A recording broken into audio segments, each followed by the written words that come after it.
चलिए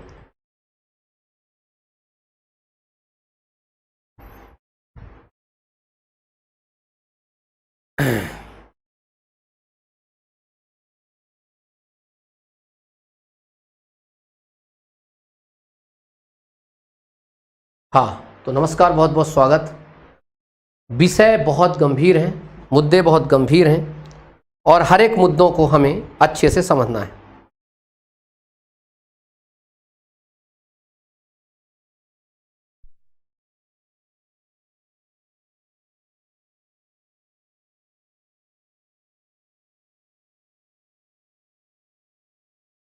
जो मुद्दे होते हैं बड़े खतरनाक होते हैं। खैर, शुरुआत करने से पहले एक सुखद समाचार आप सभी के लिए। चूँकि जैसा कि आपको पता है कि हमेशा बेरोजगारों के लिए लड़ने के लिए मैं खड़ा रहता हूं हमेशा, लेकिन उन बेरोजगारों के लिए जो अपने लड़ने के लिए कुछ मुद्दा रखते हैं। मतलब जैसे ईश्वर भी क्या करता है, सहायता उन्हीं की करता है जो अपनी सहायता खुद करना चाहते हैं। तो कुछ ऐसे बच्चे होते हैं तकलीफ में, आपको पता होना चाहिए कि छोटी छोटी बातों को लेकर एक तो बेचारा जीवन में मेहनत करे और मेहनत करने के बाद उस बच्चे को भगा दिया जाता, कहीं रोजगार पंजीयन नहीं, ये पंजीयन नहीं, ऐसा लगता है कि मैं क्या बताऊं, बाप की बेपत्ती जैसे भगा दिया जाता है। खैर, अब युवाओं को एक विकल्प मिला चौहान सर के द्वारा, कम से कम एक व्यक्ति आपको मैदान में तो लड़ता ही है, साथ साथ में आपके लिए कोर्ट में भी लड़ता है। और ये पहली हीयरिंग थी, पहली हीयरिंग में ही सीधे मामला पूरा फाइनल ऑर्डर डिस्पोज हुआ। ठीक, इसको थोड़ा समझेंगे पहले, फिर हम आगे की ओर बढ़ते, पूरा पर्दाफाश का तब समझेंगे।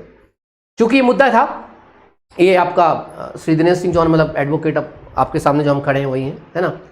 और कुछ दिन से मैं वीडियो नहीं बना पाया, चूँकि अब आई फ्लू बहुत ज़्यादा फैला हुआ था, तो पिछले एक हफ्ते तक तो जो है मैं पूरी तरह से कम्प्लीटली रेस्ट में था, लगभग एक हफ्ता, मंडे से लेकर अब तक।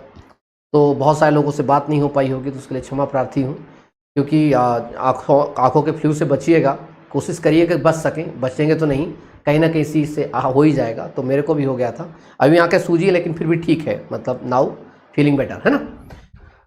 तो ये था, ये डायरेक्टरेट ऑफ आयुष डिपार्टमेंट के द्वारा इस बच्चे को निकाल दिया गया था। इसको बोला गया था कि नहीं होगा। हमने दलील दी, तमाम दलीलें देने के बाद अंततः माननीय जो जस्टिस अहलूवालिया साहब ने एक बहुत सुंदर सा ऑर्डर पेश किया, बहुत प्यारा ऑर्डर पेश किया। और क्या कहा, एक सुनिएगा, बहुत अच्छी चीज़ है।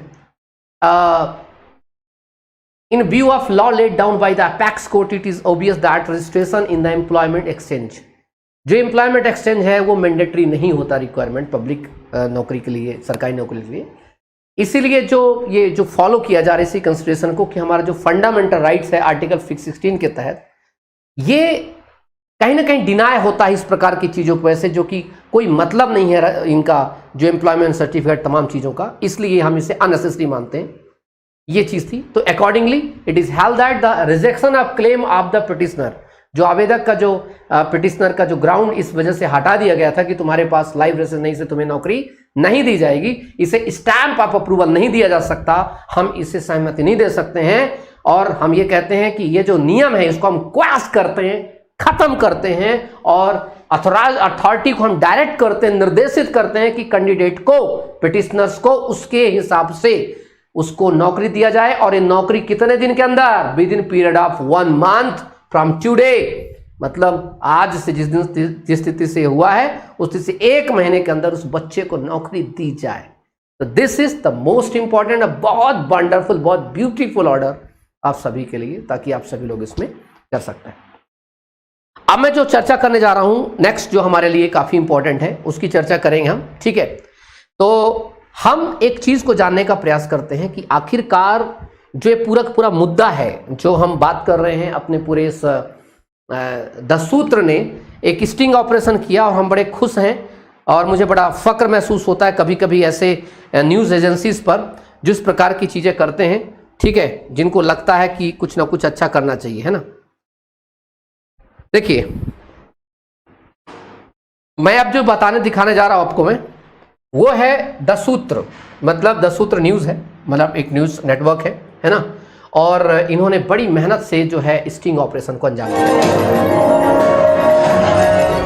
हो जाइए सावधान, घूम रहे हैं परीक्षा के दलाल, 10 सूत्र करने जा रहा है एक सनसनीखेज खुलासा है भर्ती परीक्षाओं में पैसे लेकर पास करने के दावे का। जी हां, मध्य प्रदेश में जब से पटवारी भर्ती परीक्षा में धांधली के आरोप लगे, तभी से 10 सूत्र के संवाददाता संजय गुप्ता और ज्ञानेंद्र पटेल इस बात की पड़ताल में जुटे थे कि क्या वाकई में ऐसे दलाल सक्रिय हैं जो भर्ती परीक्षाओं में पास करवाने के नाम पर युवाओं से ठगी कर रहे हैं। 10 सूत्र के विशेष संवाददाता संजय गुप्ता और ज्ञानेंद्र पटेल ने इन्वेस्टिगेशन शुरू किया। कई छात्रों से संपर्क किया गया। छात्रों से संपर्क के दौरान 10 सूत्र के संवाददाताओं को मिले कुछ मैसेजेस।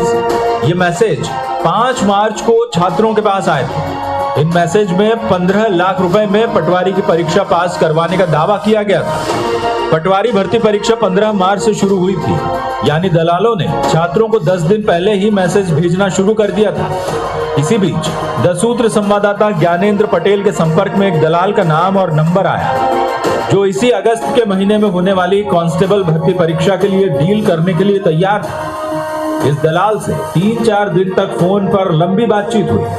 जब दलाल को भरोसा हुआ तो उसने सौदा फाइनल करने के लिए एक जगह बुलाया। दलाल ने खुद का नाम बताया, स्वदीप सिंह। स्वदीप सिंह के साथ लंबी बैठक हुई। उसी दौरान 10 सूत्र संवाददाता ने अपने करीबी मित्रों को उम्मीदवार बताकर उससे मिलवाया और बातचीत की। इस दौरान दलाल ने किस तरह की बात की वो आपको सुनाते हैं।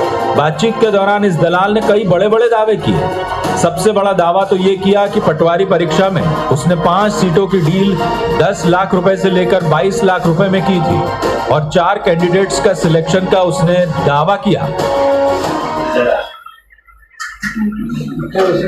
आपका नाम क्या है? पटवारी 10, 15, 18 लाख हाईएस्ट 22 तक गया। और क्या पटवारी में राजस्व विभाग की भैया वो पोस्ट राजस्व विभाग की है। शाम को गाड़ी की 5,000 पैसे। अब 10 सूत्र ने इस दलाल से पूछा कि पास कैसे करवाया, तो उसने इसका भी खुलासा किया। दलाल ने यह भी खुलासा किया कि पटवारी परीक्षा में सारा खेल नॉर्मलाइजेशन की प्रक्रिया में हुआ है। अभी जैसे आपने पटवारी में करा 5 लोगों का पेमेंट लिया आपने, इसमें से 4 का आपने करवा दिया, तो उनकी पोस्टिंग हो गई क्या? अभी रिजल्ट आया होगा। रिजल्ट आया है। और ये जो 5वां जो लिस्ट कैंसिल हो गया उसका क्या करा? पेमेंट रेफरेंस हो गया। एक कंपनी उसको 10 से 15 दिन बोला था, चौथे दिन उसका पेमेंट चला। इसका नहीं हो पाया। नंबर से कम से ना आया, उसके 100 नंबर थे, मतलब 98 थे। अब 98 में कैसे कितने क्या करो, 20-25% होता है बस, इससे ज्यादा नहीं। इसको इतना कैसे करो? दलाल ने यह भी कहा कि सारा खेल किसी परीक्षा सेंटर से नहीं बल्कि कर्मचारी चयन मंडल यानी व्यापम से ही चलता है।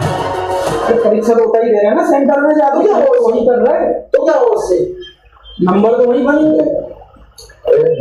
नंबर वहां नहीं बनते हैं। नंबर जो होता है ना, सारा नाम वो होता है ESE है ना, यानी व्यापम होता है अंदर, वहां से कोई लेना देना नहीं होता है। तो अभी ये सेंटर कैसे ओपन हो गए?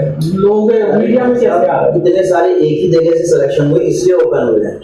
तो इनको कहाँ से पता पड़ा मीडिया में? अरे भाई रिजल्ट आता है, सब देखते हैं यार। उसमें सेंटर भी लिखा रहता है क्या? अरे यार आपको उसमें सब लिखा रहता है, आपका रोल नंबर रहता है। नहीं, उस प्रवेश पत्र में तो लिखा रहता है रोल नंबर में। अरे उसमें भी आपका रोल नंबर रहता है, उसमें सारी जानकारी निकल आती है। ये ना हो तो बदनाम सेंटर नहीं मिल जाए आपको, यहाँ आसपास का सेंटर मिला है, आपको कोई लेने देना थोड़ी है। आपको तो भाई देखो, आपको अपने सिलेक्शन से मतलब होना चाहिए बस। बात किसी सेंटर से आपको कोई, ये सेंटर से कुछ नहीं होता है। प्रियोरिटी तो इंदौर भरी है, नहीं मिलेगा इंदौर में, होता ही नहीं। मतलब जाएंगे तो वही ना सेटिंग होगी है, इंदौर में नहीं होगा बस ये।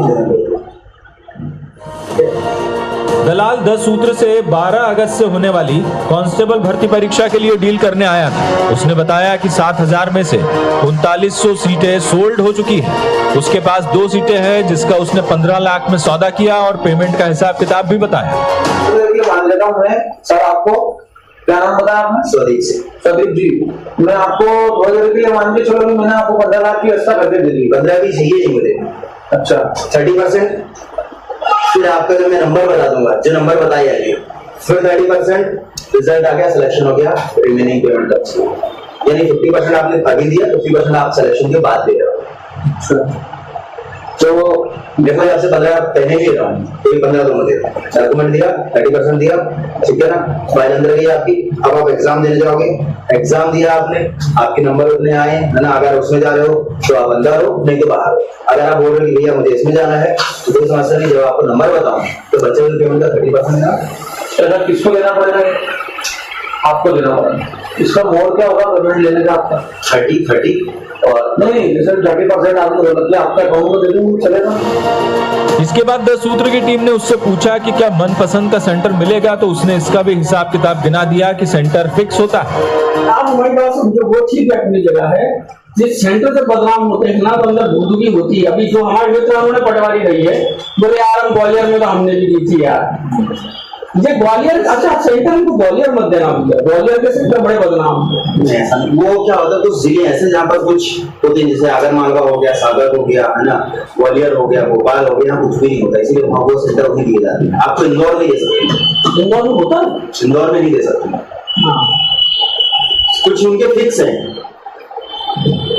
वो आप ये सोचो कि मुझे यहाँ नहीं ये मिल जाए, वो कोई नहीं करेगा, मुझे ये नहीं ये दे दो, ऐसा कुछ भी नहीं होगा। आपको दिया जाएगा भाई जहां पर भी, भाई आगरमालवा, सागर, ग्वालियर, भोपाल, रीवा जो सेंटर हैं, जहाँ सेटिंग चल रही है वो तो सभी जगह है ना, पर क्या है कि जहाँ के भाई सारे के सारों को निकालना है बस। हाँ तो जिनको निकालना उनको एक सेंटर में देना है। दलाल से 10 सूत्र की टीम ने पूछा कि पैसे तो दे देंगे, लेकिन जैसा विवाद पटवारी भर्ती परीक्षा में हुआ वैसा तो नहीं होगा। तो दलाल ने कहा कि सरकार कर्ज में डूबी है, चुनाव का मौका है और सभी को पैसा लगता है, इसलिए चिंता की जरूरत नहीं है। यानी दलाल ने बड़े कॉन्फिडेंस के साथ भर्ती परीक्षा की डील की। 10 सूत्र ने इस दलाल से बात की और उसने जो खुलासे किए हैं उसे दिखाने का 10 सूत्र का मकसद केवल इतना है कि बाजार में जो दलाल घूम रहे हैं वो बेनकाब हो, सिस्टम की इन गंदी मछलियों को बाहर किया जाए और युवाओं के भविष्य के साथ किसी तरह का खिलवाड़ न हो। इस स्टिंग ऑपरेशन में दलाल के किए किसी भी दावे की 10 सूत्र पुष्टि नहीं करता है, इसकी पूरी जांच होना चाहिए। 10 सूत्र सावधान कर रहा है युवाओं को, अभ्यर्थियों को और सरकार में बैठे नुमाइंदों को कि वो सतर्क हो जाएं, अपने सिस्टम को सतर्क करें, ताकि ऐसे दलालों से युवाओं को बचाया जा सके, उनके भविष्य के साथ खिलवाड़ न हो सके।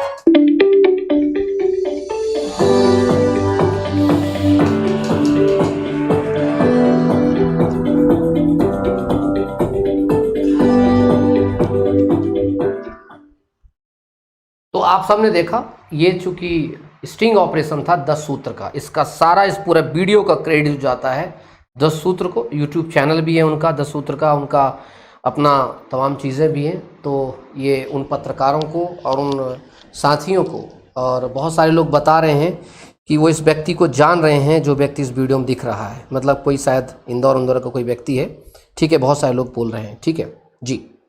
तो ये जो फैक्ट था, तमाम चीज़ें थी, ये एक स्टिंग ऑपरेशंस के द्वारा तमाम चीज़ें की गई, और जो संदेह के बादल हैं वो बड़े खतरनाक हैं।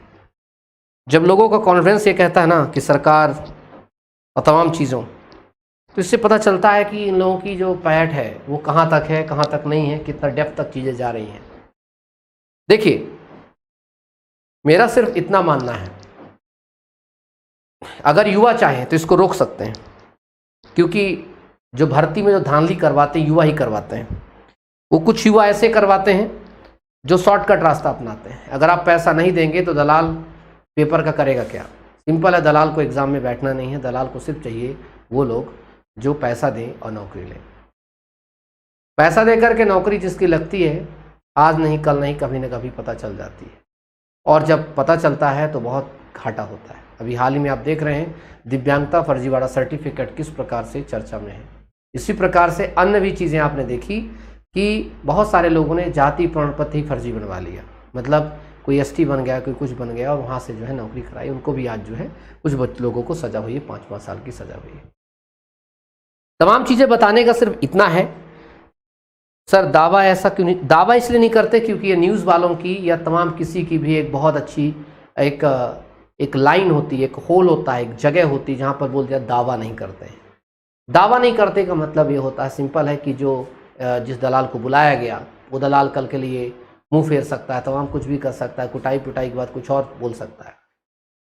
तो ये एक इन्फॉर्मेशन बताने के लिए, सजगता से फैलाने के लिए मैंने भी इस वीडियो को जो इस्तेमाल किया, उसका सिर्फ एक मकसद कि आप सभी लोग सतर्क रहें, क्योंकि तय है कि आपको भी बहुत सारे कॉल्स आ रहे होंगे, मैसेज आ रहे होंगे। सबसे बड़ा जो प्रश्न इस दलाल ने जो बात की, नॉर्मलाइजेशन पर जो सवाल खड़ा किया, वो बहुत ही लॉजिकल है कि किसी व्यक्ति को हमें जिसको अंदर लेना है उसको नॉर्मलाइजेशन में आगे बढ़ा देना है, और जिसका हमें कम करना उसको पीछे कर देना, उसको आप कुछ नहीं कर सकते। आपने देखा होगा कि एक ही एग्ज़ाम में बैठने वाले कैंडिडेट्स, एक ही सेट में बैठने वाले कैंडिडेट्स के मार्क्स में एक के मार्क्स बढ़ते हैं, एक के मार्क्स घटते हैं। उसके अंदर इतना कुछ घुमा फिरा दिया जाता है कि आपकी बुद्धि काम करना वहाँ से बंद कर देती है। तो आपको लगता है कि अच्छा मेरा पॉइंट्स रह गया, लेकिन आपको नहीं पता आप पॉइंट्स रह नहीं गए, बल्कि आपका भविष्य यहाँ से ख़त्म हो गया है। अब आप अगली तैयारी करें। एक चीज़ें थी, खैर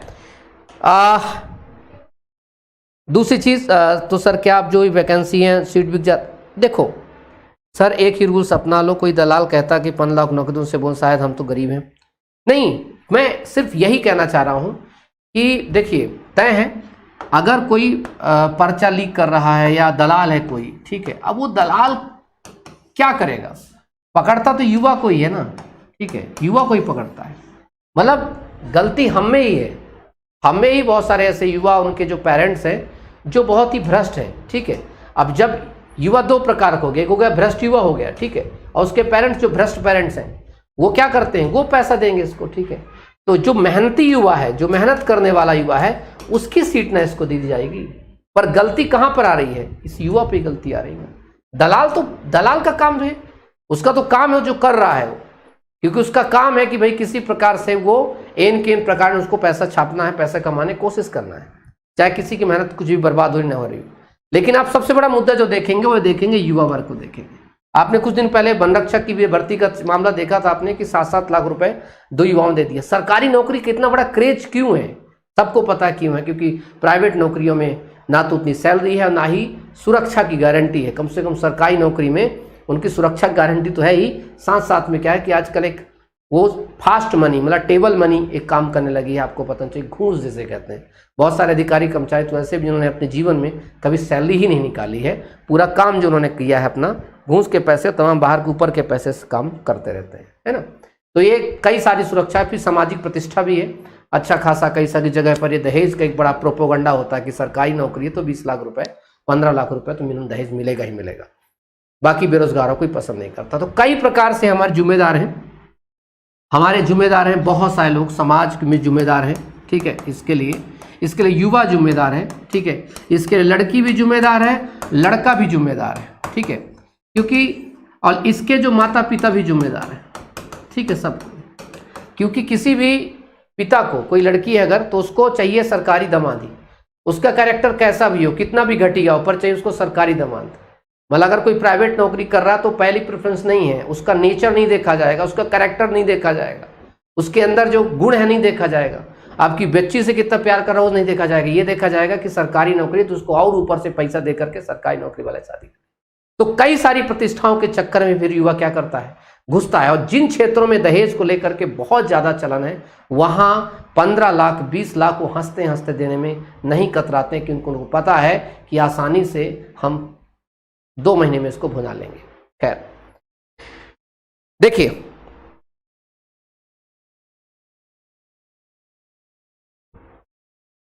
चलिए दूसरा क्वेश्चन, ये तो हो गया अभी का तमाम चीजें जिसका स्टिंग ऑपरेशन था सूत्र ने किया।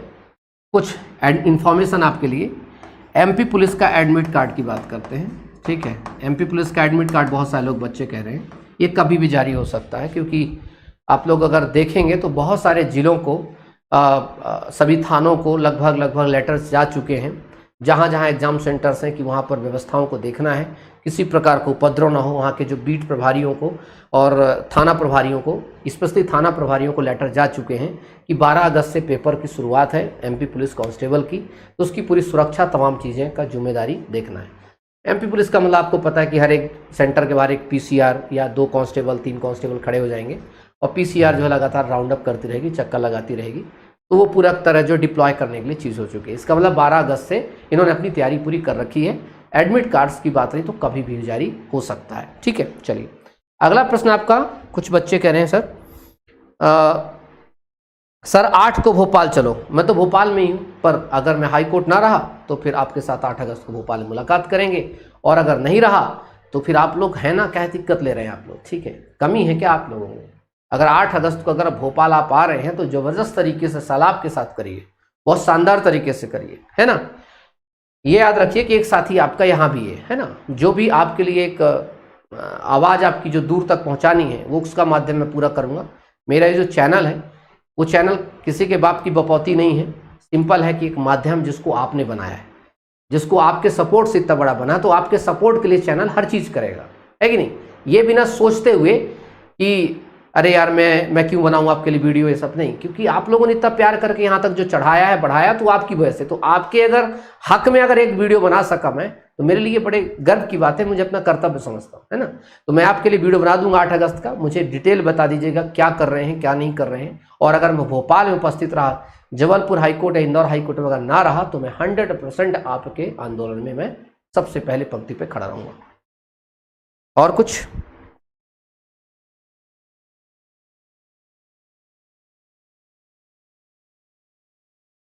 हाँ सर पटवारी का क्या हुआ?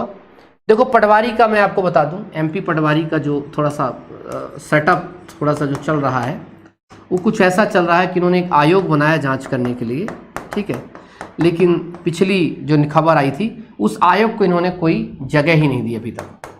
तो आयोग तो बन गया है जांच करने के लिए, एक सदस्यीय आयोग, एक सदस्यीय समिति, आयोग में सदस्य समिति की बात करते हैं, एक सदस्य, एक वैसे इनको एक सदस्यीय समिति नहीं, कम से कम 3 सदस्यीय समिति बनानी चाहिए थी, खैर कोई बात नहीं। उन्होंने एक समिति बनाई, लेकिन उसको अभी तक ऑफिस ही अलॉट नहीं किया है, ना तो उसको ऑफिस अलॉट किया है और ना ऑफिसर अलॉट किए हैं। तो जब ऑफिस नहीं है अभी और ऑफिसर नहीं है अभी, ठीक है, अब देखते हैं क्या होता है। अभी लगातार इस पे आरोप प्रत्यारोप लग रहे हैं एमपी पटवारी पर, ठीक है। जब सरकार फंसती नजर आएगी तो फिर आपको पता क्या करती क्या नहीं करती है। सर डेट आगे बढ़वाओ, डेट मैं कोई डेट वोट आगे नहीं बढ़वाने वाला। उसकी वजह है कि आप लोगों को अपने घर में बैठे रहना है, और आप लोग सोचते हैं कि सामने वाला व्यक्ति अपना काम धाम छोड़ करके जाए। तो भैया देखो, 100 की सीधी एक बात, संसार का बहुत विस्तृत नियम समझने का प्रयास करें, किसी के पास भी समय नहीं है। अगर आप व्यस्त हैं तो मैं भी व्यस्त हूँ, सब व्यस्त हैं। अगर आप निकल के घर से निकल के आते हैं बाहर, तो आदमी साथ सपोर्ट करता है कि चलो भाई सब व्यक्ति के साथ समस्या है तो इसकी सहायता करनी चाहिए। अगर आप ये सोचो कि घर में बैठे रहो और फिर कहो नहीं सर एग्जाम की डेट बढ़ाओ, तो वो फिर मैं ही बोल दी यूट्यूब पे हाँ बढ़नी चाहिए। बोलने से कुछ नहीं होता है, उसको करना पड़ता है, उसको ज़मीन पर उतरना पड़ता है। मैं आप लोगों को लगातार देख रहा हूँ कितनी ज़मीन पर आप लोग उतर रहे हो। अभी कुछ बच्चों को फॉर्म नहीं भर पाए थे बेचारे, तो मैं बोला था कि आ जाइएगा, 20-25 बच्चे पहुँचे आंदोलन करने के लिए, ठीक है, जो 20-25 बच्चे पहुँचे, ठीक है। उन 20-25 बच्चों का मैंने हाई कोर्ट में केस लगा दिया, जिनका फॉर्म भर गया था, जिनकी पेमेंट नहीं हुई थी, सारी व्यवस्था मैंने सुनाई। कल साहब मंडे कल है, उनको कुछ ना कुछ ऑर्डर हो जाएगा कि ठीक है इनको ले लीजिए, है ना, उनके साथ। पर दुख इस बात का होता है कि सिर्फ उन्हीं के लिए ऑर्डर होगा जिन्होंने पिटीशन को फाइल किया है ना। तो अभी आप देखना कल तक जो है उनको ऑर्डर होगा तो सर्टिफाइड कॉपी ले जाके दे देंगे व्यापम को। व्यापम जो है उनका भले ही एडमिट कार्ड आ जाएगा तब भी उनको देना पड़ेगा, क्यों, बाद में एग्जाम उनका करा सकते हैं, बाद में मतलब महीने भर एग्जाम चलेगा तो सबसे लास्ट वगैरह भी उसका एग्जाम उनका करवाया जा सकता है। तो ये तमाम चीज़ें होती हैं भाई, ये चलता रहता है। जब तक आप खुद नहीं निकलोगे तब तक आपके लिए कोई नहीं निकलेगा। इंसान देखता है कि ये व्यक्ति बहुत परेशान है और ये व्यक्ति खुद निकलना चाह रहा है, तब उसकी मदद करता है।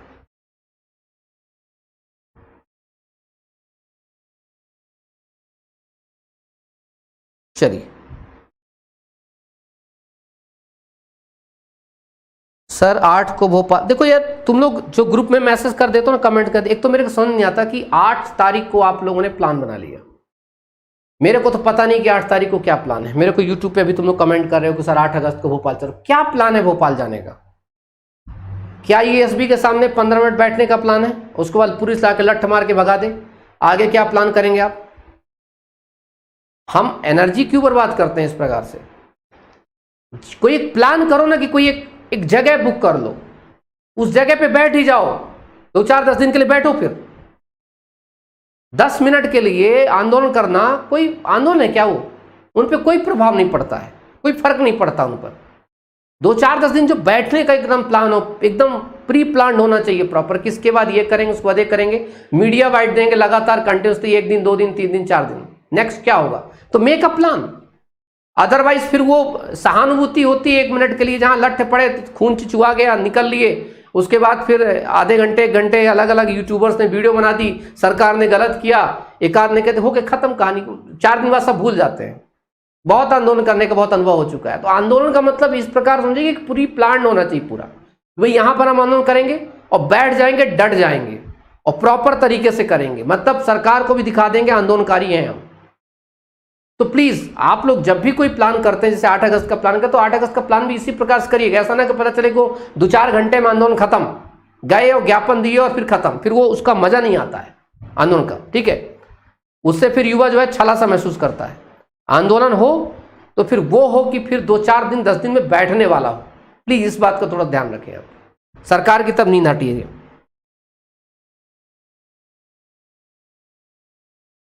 सर एमपी टेट वर्ग 2 का केस का कोई, हाँ सारे केसेस लगभग एमपी उसके अपडेट हो ही चुके हैं, लग गए हैं लगभग, है ना।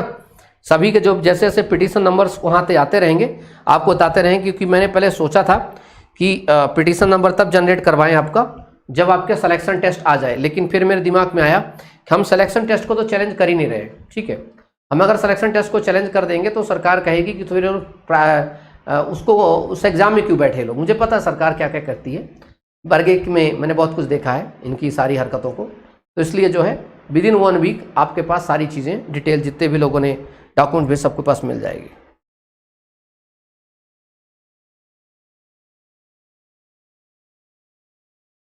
एमपी पुलिस का एडमिट कार्ड कभी भी आ सकता है,